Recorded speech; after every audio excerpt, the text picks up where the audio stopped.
transcend their basic transportation origins. Each is a relentless high-performance pursuit, and the science required to go even faster never stops and never sleeps. How fast is too fast?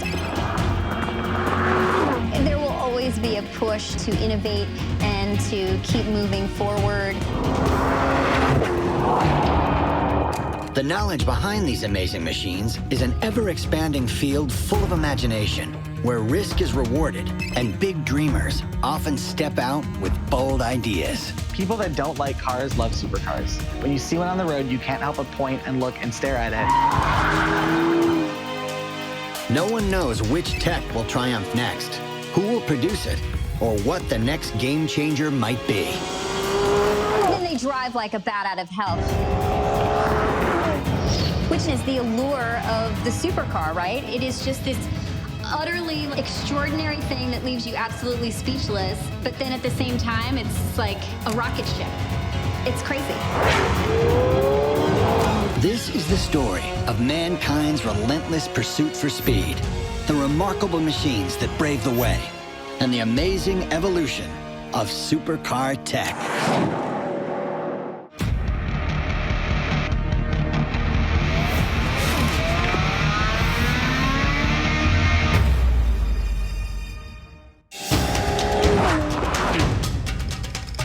Since the birth of the automotive age in 1886, when German inventor Karl Benz bolts a small combustion engine onto a three-wheeled wagon, the pursuit to build a better automobile fuels the imagination of engineers and designers around the globe.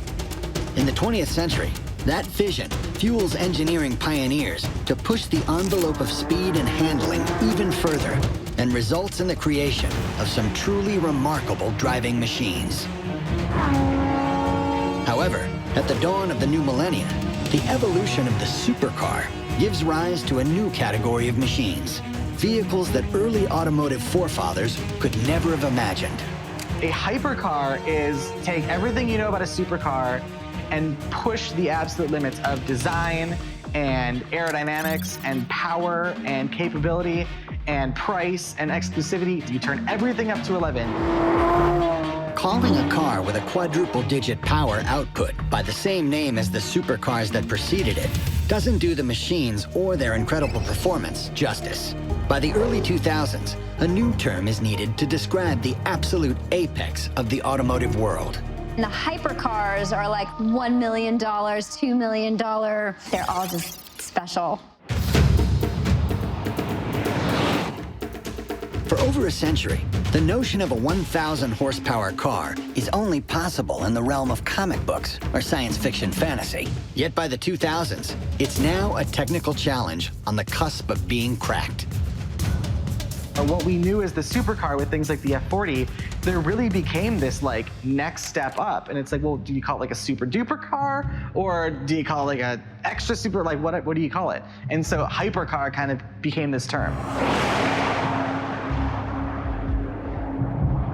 The term hypercar is coined to qualify the absolute top 1% of all supercars. While all hypercars are supercars, not all supercars are hypercars. It's a subtle distinction that delineates machines with over 1,000 horsepower, first-class new age tech, million-dollar price tags, stunning design, and ultra-extreme performance.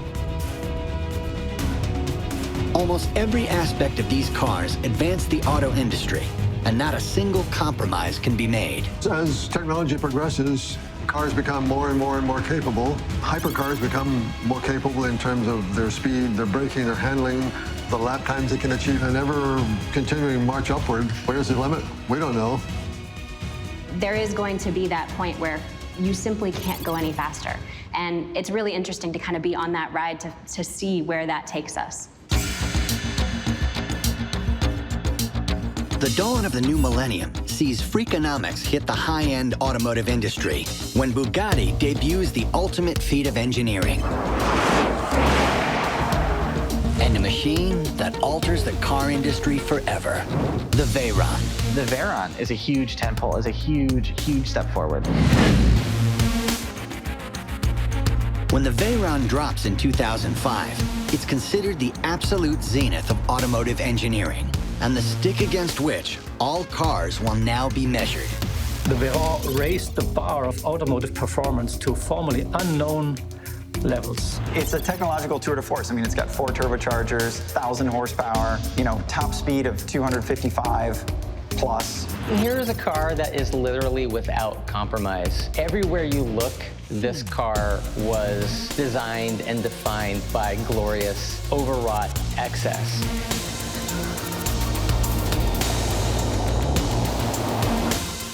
The Veyron is unlike any car that comes before it. And its existence rewrites the supercar space. A machine built to push the envelope and bend the laws of physics. Some people would consider the Bugatti Veyron a supercar. Some might consider it a hypercar, which is sort of the next echelon up. No car had been driven that fast before, and no car that big and that heavy with that much power had been able to do that sort of thing. The Veyron represents a quantum leap forward for the possibilities in an automobile. It's built to achieve 4 primary targets: a 1,001 horsepower engine, a top speed greater than 400 kph, a 0 to 100 kph time less than 3 seconds, and it has to be luxurious enough to take to the opera. At the time, the combination of attributes seems ludicrous.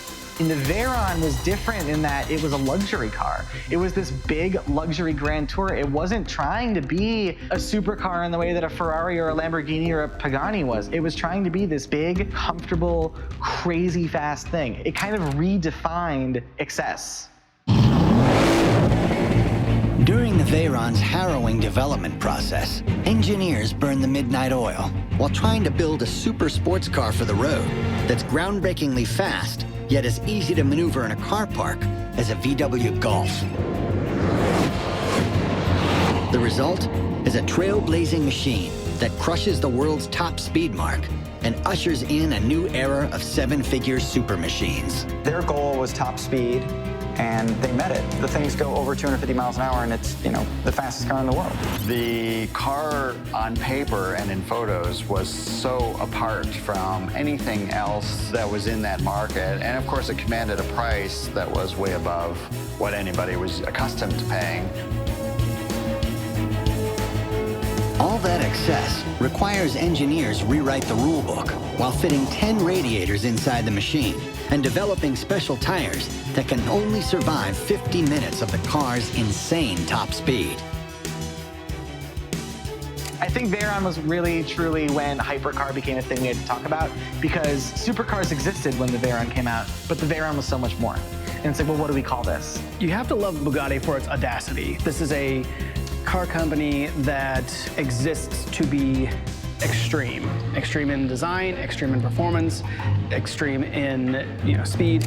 This is what they do. They've never shied away from being a car for people that can afford the most powerful, the fastest, the most expensive car out there.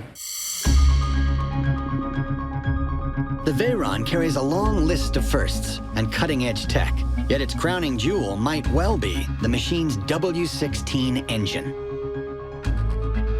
Back in '99, the W16 engine was certainly nothing short of revolutionary.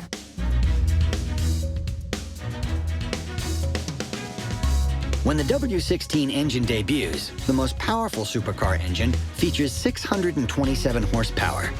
The W16 ups the ante by an additional 374 horsepower. That's nearly the power output of an entire other motor. It effectively set the development of the past 20 years, the run for new superlatives, into motion. The W16 is basically 2 W8s crammed together at the crankshaft with 4 turbochargers. The original W16 makes a staggering 1,001 horsepower, yet Bugatti engineers never stop refining their monster engine. Today, the same basic layout is capable of producing 1,850 horsepower, nearly double the original design. The W16 isn't the Veyron's only masterstroke of engineering. The machine also features a 7-speed dual-clutch direct-shift computer-controlled automatic transmission. A double clutch transmission, or a dual clutch transmission, is a type of automatic transmission where a computer basically operates the clutch and the shifting for you. A traditional manual clutch allows a driver to disengage the engine's crankshaft from the transmission so that a pilot can switch gears. A normal car with a single clutch, the clutch has to release one gear and then grab the next one. With a dual clutch transmission, you have the one clutch on the one gear, then you have a second one ready to grab the other ones. So the transition is instantaneous. A dual clutch transmission automates this process thanks to the addition of a second shaft.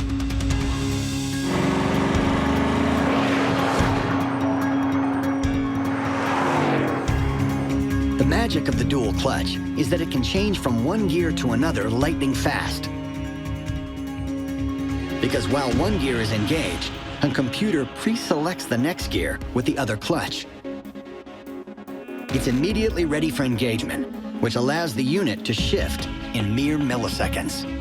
Dual clutch transmissions can shift faster than a conventional automatic, and more importantly, way faster than I can using a manual transmission. You have your odd numbered gears operated by one clutch, and your even numbered gears are operated by the other. So when you shift, one clutch is releasing while the other one engages. So you get this perfectly quick shift. The Bugatti Veyron is capable of astonishing performance with every press of the pedal. The machine's technology adds a whole new dimension to the automotive world. Yet as groundbreaking as the Veyron is, the evolution of the Hypercar is just getting started.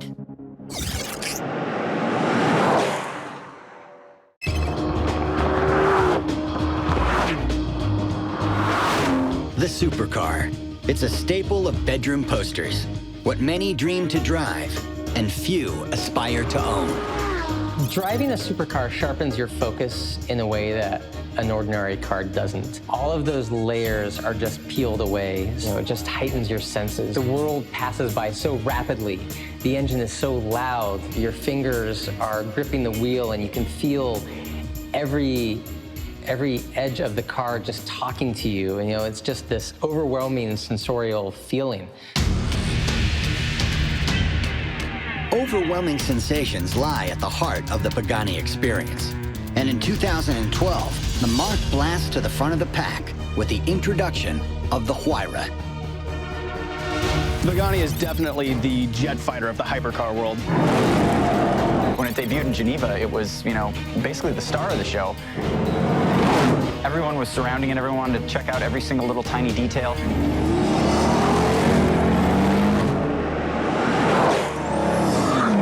The Huayra blasts from 0 to 100 kilometers per hour in just 3.2 seconds. It hits 200 kilometers per hour in just 9.8 seconds. A mere 25.8 seconds crosses the 300 kilometer per hour mark. Faster than a jumbo jet at takeoff. There are expensive cars, and there are really expensive cars, and then there are cars that cost well over $1 million. Named after a southern wind, the Huayra represents the culmination of 7 years of advanced engineering work and an entirely new take on the hypercar. Pagani exists in a really rarefied air. Only the richest guys in the world who really love cars have one of these. This isn't just a fast car. It's an experience.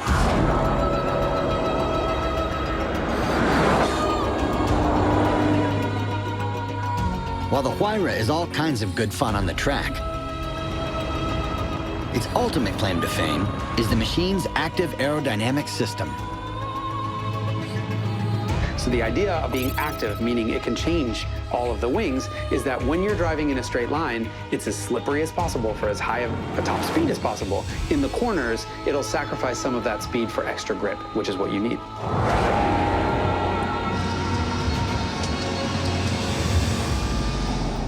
The machine features airplane-inspired flaps at each corner.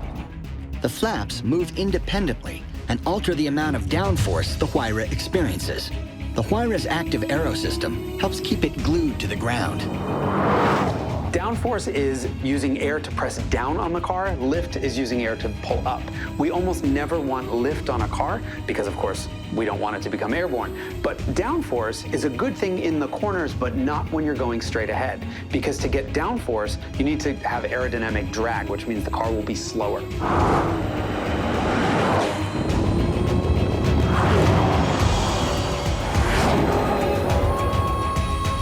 The active aero system helps stabilize the car at speed. So the idea behind the ailerons is simple. If the flaps go up, they use the wind to push the car down. In the corners, the flaps deploy to keep the car planted in the turn. When you're going into corners, they can pop up to 20 just to push down on the car and help it turn.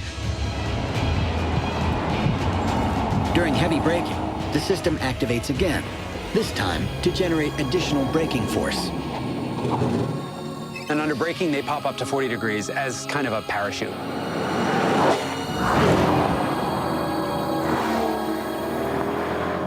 The Huayra's two-pronged approach reduces the coefficient of drag from 0.37 to 0.31, effectively shrinking the machine in size by 1/6. You can see the exact way that the air moves around and through and under and above a car, and you can design the car with that in mind. So you can actually put things like little tiny vent here that channels air a specific way through or above or around a car for maximum aerodynamics and maximum downforce. While the Veyron and Huayra reshape combustion engine hypercars, a new type of powertrain tech emerges with sustainability at its core. The hybrid vehicle. The first mass-produced example is the Toyota Prius, a family car that combines an electric motor with a traditional petrol engine. What starts as a way to go green quickly becomes a way to go fast as well. The science and technology and the engineering is a vital part of the supercar arms race. It is essentially companies throwing buckets of money at brand new engineers, brand new folks coming out of different aspects, everything from, plasma technology to composite technologies to things like electronics. The continual march of technological advancement leads to a convergence of green dream machines. Somewhat improbably, Porsche, Ferrari, and McLaren all arrive at the same conclusion, that the next step in the supercar's story is hybrid tech. The McLaren P1, the Porsche 918 Spyder, and the Ferrari LaFerrari all showed up at the same time, and they had all taken a hybrid powertrain, so an electric motor and batteries. Instead of using that for fuel economy, they used it to make even more power, so all of them were flirting with 1,000 horsepower. You had kind of a trifecta of cars that represented the very best, the highest possible development of the kind of vehicle that defined a supercar. You have this holy trinity of just mind-blowing performance that also adopts a more green approach to how that performance is achieved. The three mega machines they create come to be known as the Holy Trinity. None of them are as powerful as the Bugatti Veyron, but it scarcely matters. Their relative lightweight and compact designs imbue them with a level of real-world performance that's in a different league. It's a race to the top. It's essentially who can pack the most power into the smallest package that looks the best and that creates the most buzz. This holy trinity of these halo cars that all came out, they all used hybrid technology. They all had electric assist, all for the sake of being super quick. They all looked insane. They were these great feats of engineering. 3 cars from 3 manufacturers, all released in 2013, come to define the hybrid hypercar. It was as good as you could get. Engineers could not have helped but notice how interested the buying public was becoming in electric cars and gas-electric hybrids. The 3 Holy Trinity machines all aim to be lightning quick. However, they all go about it differently. That was the moment where, the supercar got electrified. That was when it suddenly became not just okay, but really cool to have hybrid technology in a supercar. The supercar that I know, it has to have a giant V12 engine. You just need big engine making big power, and it needs to be in the middle or the rear of the car, and that's it. But with these, it's like, well, we can use this smaller engine, and we can use this, electric assist to it, and we can get performance that's actually better than what those old supercars made. It just opens the world of supercars to this new segment of people that are more interested in technology. Porsche focuses their development on merging two electric motors with a detuned version of their prototype Le Mans engine. We've got the 918. Here we have a hybrid supercar with a huge stonking V8 and a tremendously powerful electric drivetrain working in harmony to just shatter all kinds of performance records. The 918 gets 33 kilometers per liter. It can also rocket from 0 to 100 kph in just 2.2 seconds. Keep your foot pinned on the throttle, and you'll hit a mega 339-kilometer top speed. I think that most automotive engineers are hedging their bets and saying, right now, electricity is probably the best way for us to go for all of our cars, or a car that burns hydrogen to create its own electricity, and that would be a fuel cell vehicle. Ultimately, we don't know where the future is going, but it looks like every probable direction is heading towards electric. While the machine's performance is heady, it's the engineering solutions within the vehicle that change the game. The 918 is super cool. It wasn't a full EV, it was a plug-in hybrid, but it was the first way of kind of showing people electric doesn't have to mean Prius, and hybrid doesn't have to mean slow. We can use hybrid EV technology to make a super fast, super cool car.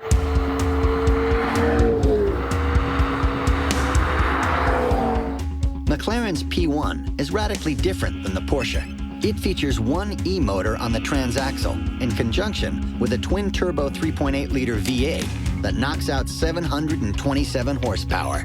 Anytime you get into an electrically powered car, whether it's just a pure electric vehicle or a hybrid that's electric intense, it is immediate, psychotic acceleration. It's unlike any gas engine. The LaFerrari is the most powerful Ferrari ever made at the time of its introduction in 2013.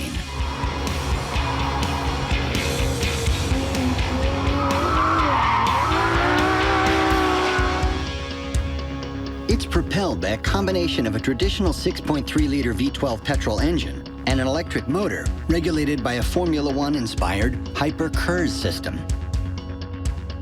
The Ferrari LaFerrari was one of the first sort of hybrid supercars that we saw come to market. Made it a really interesting entry from a technological point of view. The LaFerrari is a powerful testament to passionate high performance that paves the way forward for one of the most storied motoring marques. It's also very different than the Porsche, using its E-motor to only deliver power to the rear of the machine.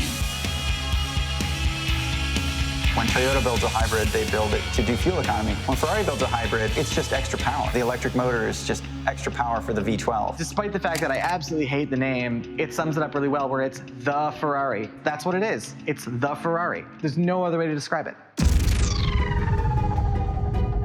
Unlike the 918, the LaFerrari has no manual deployment mode for the hybrid system. The company designs the machine to be focused entirely on the act of driving and the experience, not fiddling about with little buttons. The LaFerrari is a vision of what Ferrari feels the future is at the time the car was produced. Obviously, it has a hybrid component. Ferrari believes that electrification is coming. It's unavoidable. No modern supercar is considered modern without it. Anything that doesn't have an electrical component is old-fashioned. So once again, Ferrari is making a statement.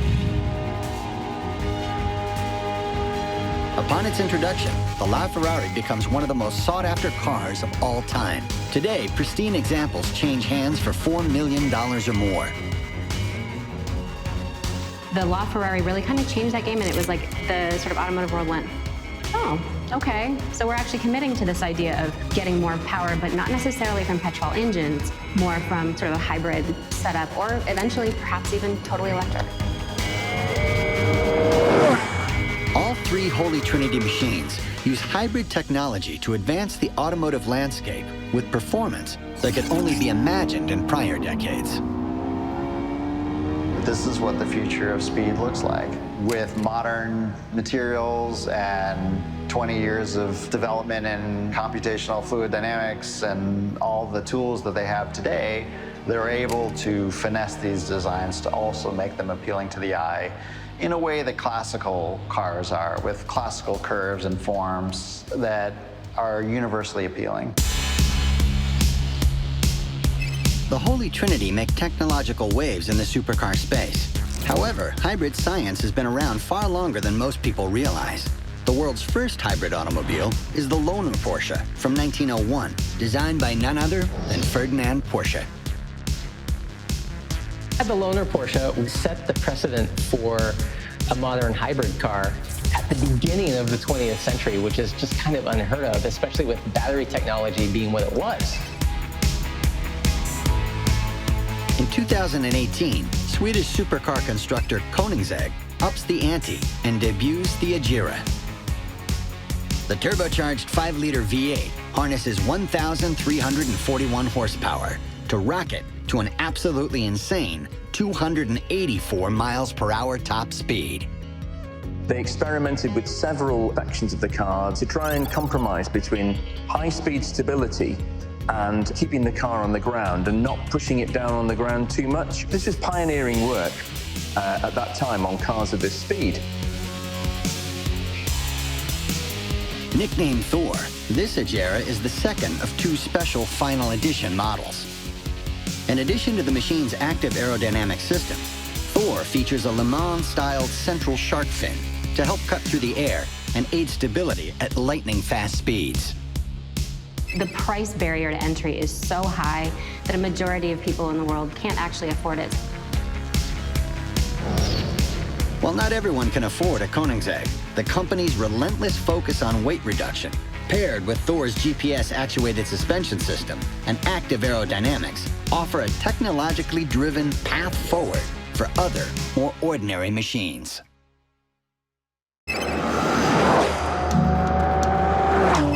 Supercars are explosive machines that captivate drivers and car fans alike.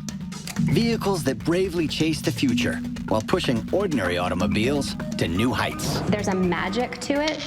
The level of science and technology that has to go into it is just astronomical. There are companies that put more of an emphasis on their supercars than others, and they're the ones that actually spend the time and the money and the effort to go out and develop new technologies and new materials and new things to make it better.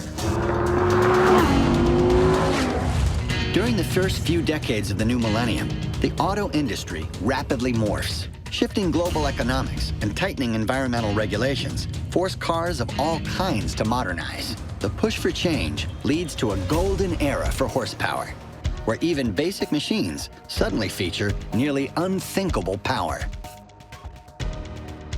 The horsepower gains of cars have ebbed and flowed and peaked and valleyed over the years. And why we're at a place like today where a base V8 that has 500 horsepower, like, that's insane.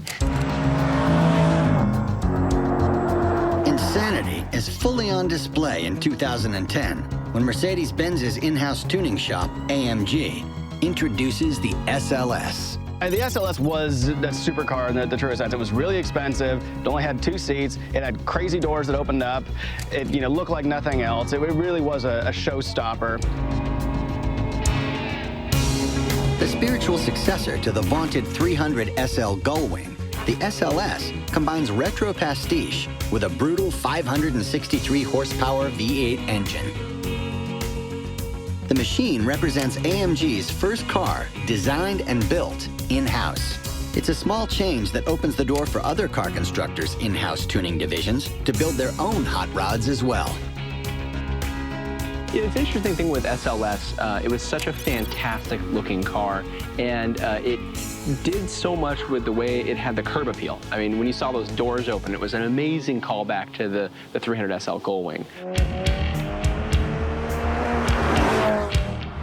While the SLS is directly aimed at the higher end of the sports car market, in 2013, fabled Italian automaker Alfa Romeo decides to rekindle the magic at the other end of the equation.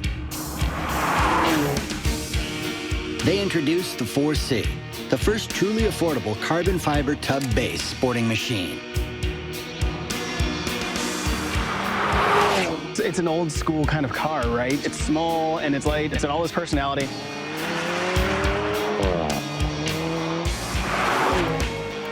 The 4C goes 0 to 100 kilometers per hour in just 4.2 seconds. Weighs under 1,000 kilograms thanks to a Hypercar-style carbon fiber monocoque, and seduces the eye with outrageous Italian flair.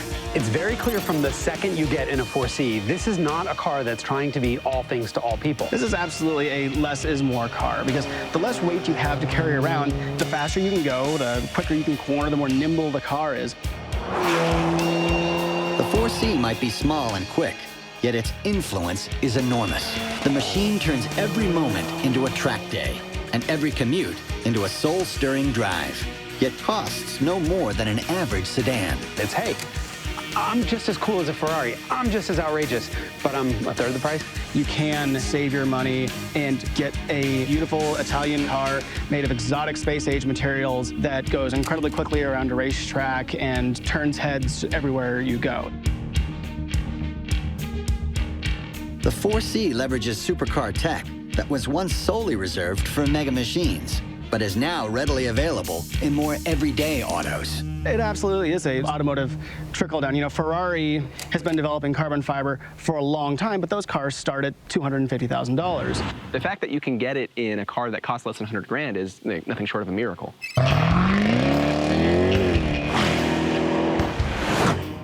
Beautiful design is a hallmark of all great sports cars, and by the 2010s, a refreshed take on British sporting arrives in the form of the Jaguar F-Type. I think what's so surprising about the F-Type is how brash it is. Even the modern F-Type is really quite striking. Whether you like it or not, it's just a unique looking piece of automotive work. F-Type, like, this is the big, muscular Jag sports car that everyone wants, and it pops and crackles when you rev it, and it's got a huge V8, and it looks like this. The F-Type highlights the continued push in automotive advancement, leveraging a supercharged V8 that can produce 575 horsepower and hit a max velocity of 299 kilometers per hour. Supercar-like numbers in a high-end sports car. Do you have any preconceived notions of a Jaguar being soft or pudgy or sort of humdrum to drive? You can throw those all out the window when it comes to the F-Type. When you get it out onto a racetrack or onto a twisty canyon road, it is absolutely engaging. The F-Type looks amazing, and it sounds amazing. It doesn't have driver assistance technologies, and there's nowhere to put a suitcase. But, like, man, like, it looks awesome. It looks so cool. Like, if you buy a 911, great, but why wouldn't you want an F-Type?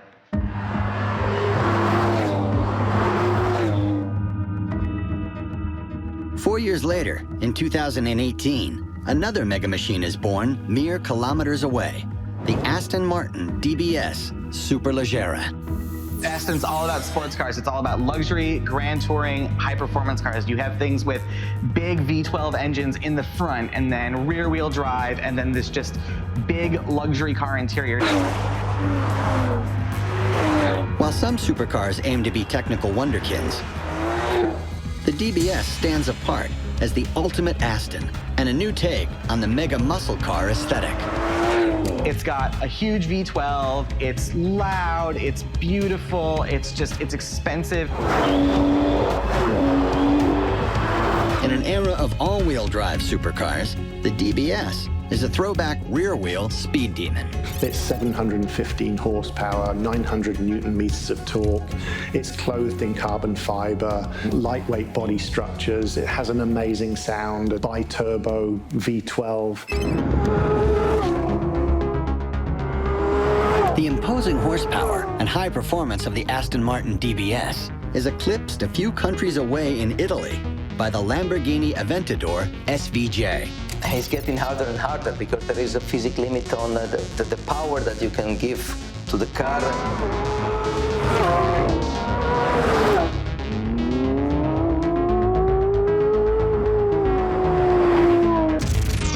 The Aventador SVJ is a notable entry in the history of the supercar because it's born a little over a half a century after Lamborghini ushers in the high-performance sports car era with the Miura.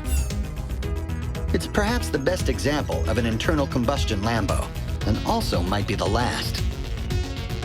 The romance is connected to the history, to the DNA of the engine. Frequencies, sound, vibration, these are all emotion. So we are at the high scale of the end. Therefore, that's why it's so special and so unique.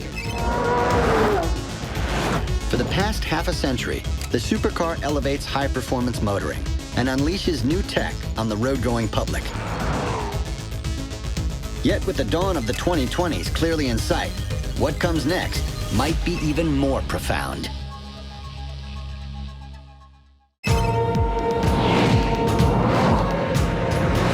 Supercars are works of beauty, engineering tour de forces, and machines built to battle science at every turn. The thing that is so marvelous about supercars is this amazing combination of just absolute beauty and absolute power.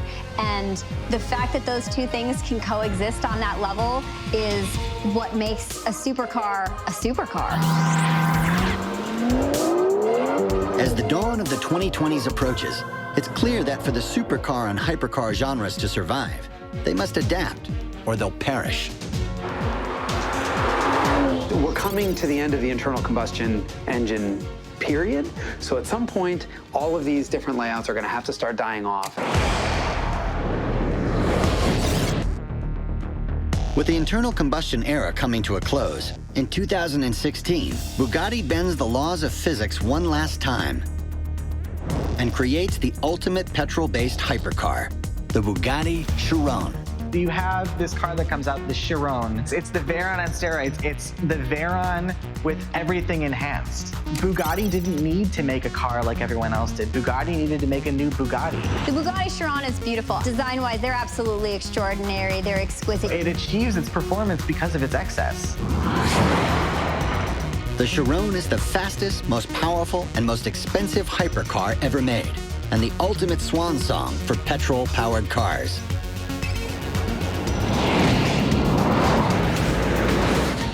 A machine that bends heritage and stunning looks in one deadly high-performance package. Really, what's most shocking about it is how fast it accelerates from like 100 to 200 miles an hour. It's astonishing. It is perhaps the most ambitious and far-reaching we will probably get with an engine of that size, of that magnitude, of that power, the best representation of what's possible with an internal combustion engine. When it debuts, the Chiron produces 1,500 horsepower, nearly 1,200 foot-pounds of torque, and costs a staggering $2.6 million. The Bugatti Chiron is the world's first hypersports car to bring 1,500 horsepower onto the road with a W16 engine. It speaks volumes to automotive engineering and automotive design and performance these days. Technology makes the car an incredible statement for speed. The Chiron is built on a carbon fiber body tub, waves of microprocessors to manage all 16 cylinders and 4 turbochargers, and offers every conceivable driver aid available. It's going to represent the last of the big internal combustion supercars. As the last, greatest vehicle of its type, and a great swan song for the era. Most evocatively, the Chiron delivers capabilities head-shakingly beyond what virtually any driver who hasn't raced Le Mans is capable of controlling at the limits. It's the very first hypercar to crack the 300-mile-per-hour barrier. When you think about 300 miles an hour, it is largely inconceivable to the general public, but the physical stresses that your body is under are astronomical. Creating a car that can drive 300 miles per hour is no easy feat. Aerodynamically, the downforce, lift, and drag all increase exponentially.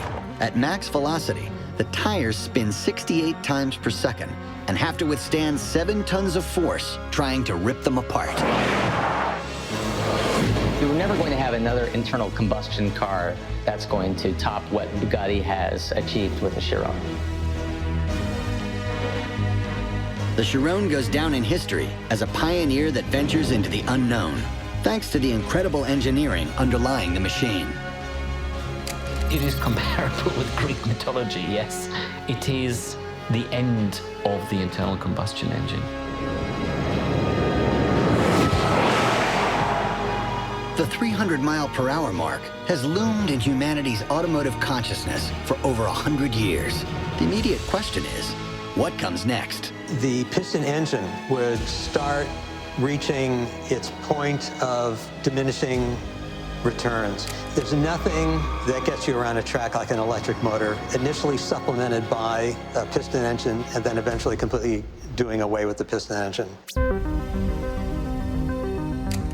The art of aerodynamics and hybrid tech takes a massive leap forward 2 years later, in 2018, when McLaren drops the speed tail. Inspired by the company's seminal F1 from the 1990s, the Speedtail is the marque's fastest and most efficient machine ever created, with a top speed of 250 miles per hour. Right now, we're fighting for 0.1% for performance. If you can move body parts around to take advantage of Air Force, well, then you've got a handling advantage over someone else. As manufacturers wring increasingly marginal gains out of engine tech, aerodynamics offer the greatest potential for significant speed increases. The Speedtail's importance lies in its unique aerodynamic innovations, including static carbon fiber wheel covers, cameras in the place of side mirrors, and hydraulic elements that bend the carbon fiber bodywork at the rear of the car to create a seamless rear wing. The aerodynamics are so incredibly important because everything is the result of downforce and aero, and the lowest amount of drag that a car can have when it cuts through the air means it can go faster with less power. The Speedtail is the latest in a long line of super machines that seek to make their mark not with more power, but rather better aero. Most supercars these days are envisioned from the start as an inverted wing, where the fastest air moves over a low, sleek body, and the slower air moves underneath the machine. This vacuum helps suck the car into the road. Aerodynamics are really important. When you get into the 600, 700, 800 horsepower range, the top speeds of these cars are so high that if you don't get the aero right, they could be really dangerous. The biggest limiting factor for a supercar's top speed is what is known as vortex wash. This is when a car is traveling at speed and fast air passes over the body before curling back over the rear end. The disturbed flow is known as dirty air, and it upsets the downforce on the machine. So there's a delicate balance between making the car slippery enough so that it goes through the air at high speeds and making it not take off. It's tempting to think that aerodynamics is a mature science. However, advancements in computer modeling are offering new solutions that bring supercar builders one step closer to reaching the holy grail of maximum downforce with minimal drag. As the automotive industry enters the 2020s, it's clear that the age of the fully electric supercar has finally dawned. Introduced at the 2016 Geneva Auto Show, the all-electric Rimac Concept 1 puts major automakers on notice that change is coming in the supercar space. Roundly considered the world's first fully electric hypercar, the Concept 1 goes green in a major way, thanks to its mega 1,224 horsepower powertrain. The machine relies on advanced all-wheel torque vectoring, which uses the car's data to adjust the power output at each wheel independently and in real time as it's driven, giving the machine considerably better grip than most conventional cars. They're automobiles that have maximum torque right out of the gate. Once an anomaly, supercars powered by electricity are redefining what it means to be extraordinary in the modern age. Supercars have reached a zenith of what's physically capable. And I think the evolution is how to take that performance and adapt in that same fashion, or else they're going to hit a ceiling and in doing so become irrelevant. In the past 2 years, dozens of high-performance vehicles have emerged on the scene. Yet powertrains with 1,000 plus horsepower and top speeds in excess of 200 miles per hour are now commonplace. The question is, how to bravely go even faster. The supercar era is going to have to adapt and evolve. You have the best and brightest minds creating the most impressive feat of engineering with no room to grow because it's so singularly focused. Electric cars have a lot of benefits in terms of performance. Got low center of gravity, tons of instant torque from an electric motor, and if you combine that with chassis engineering, steering, all that stuff, you can really show people that EVs can be performance cars. An electric car is the automotive equivalent of speaking softly but carrying a big stick, because it's not very loud, it's not raucous. It's a car that's quiet and is quietly sophisticated. But that doesn't mean it can't pass you going 250 miles an hour on the Autobahn. Supercars live in a realm of fantasy. While they may not be practical, they're more than just performance statistics. They're aspirational objects, engineering masterpieces, and mechanical art. Qualities that hopefully translate in an EV world. Electrification is good, and it's good for performance, and it's good for supercar development. And it's going to be great because companies are investing a lot of money into the development of electrification. As platforms for first-time engineering audacity that can later be applied to more affordable vehicles, supercars offer all of us a bold potential look into the future of the automobile. The powertrain is becoming less significant in the electrification era. Well, if you can buy the batteries and the motor off the shelf from any car company or any company willing to sell you the stuff, then the freedom to create the car becomes a lot greater. Once people realize that electric means torque and torque means power, and if we can put electricity into this car, it's going to just get a crap load more torque. That's a good thing, right? With electrification, we will see many more startup car companies producing high-end electric cars with the hope of maybe becoming a Tesla and eventually building affordable cars, but they start at the high end.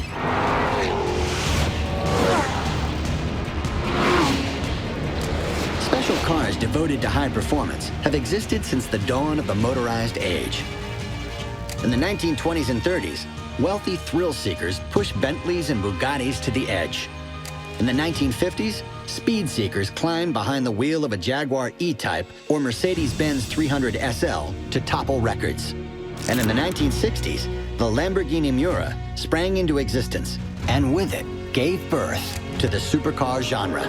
Today's hypercars and their all-electric brethren are stretching the boundaries of the automotive universe one step at a time, bending the laws of physics as they go, and helping to create a brave new high-performance world for all of us.